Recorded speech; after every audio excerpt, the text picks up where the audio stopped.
सभी देशवासियों को राम राम। अब सारा भारत ये कह रहा है, हमारे सीएम पीएम, बटोगे तो कटोगे। जब हम छोटे छोटे थे, जब इंदिरा गांधी जी ने, जब हम खेत में थे तो खेत में तपकड़े जीप ले गए, और शहर में थे तो शहर में तपकड़े हिंदू और उनका ऑपरेशन करवाया। हम ही कट रहे हैं, पहले से भी आजाद होया तब भी, अब भी, और अब भी हमारी बारी है कि कटें।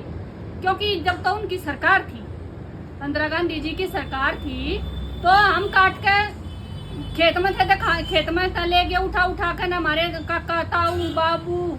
जब उस टाइम जब हम छोटे थे, कम से कम 40 साल हो गए, 40 साल की बात है ये, तो हम तो तब से ही कट रहे हैं। हमें नहीं पता था कि ये इस तरीके से काट रहे हैं हमें, और काटते ही रहेंगे। तो अब काटने और कटने की बारी नहीं है, अब तो काम करने की बारी है।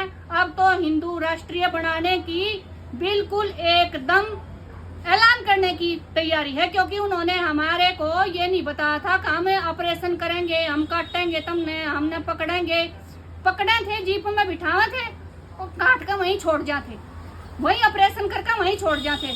यो अत्याचार कब तक होगा?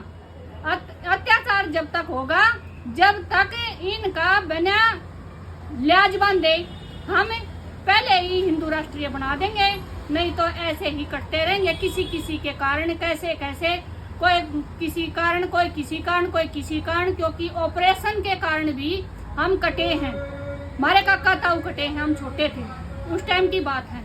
आपको भी याद होंगी, उठा कर न खेतों में से किसानों ने और ऑपरेशन करके छोड़ कर जाया करते।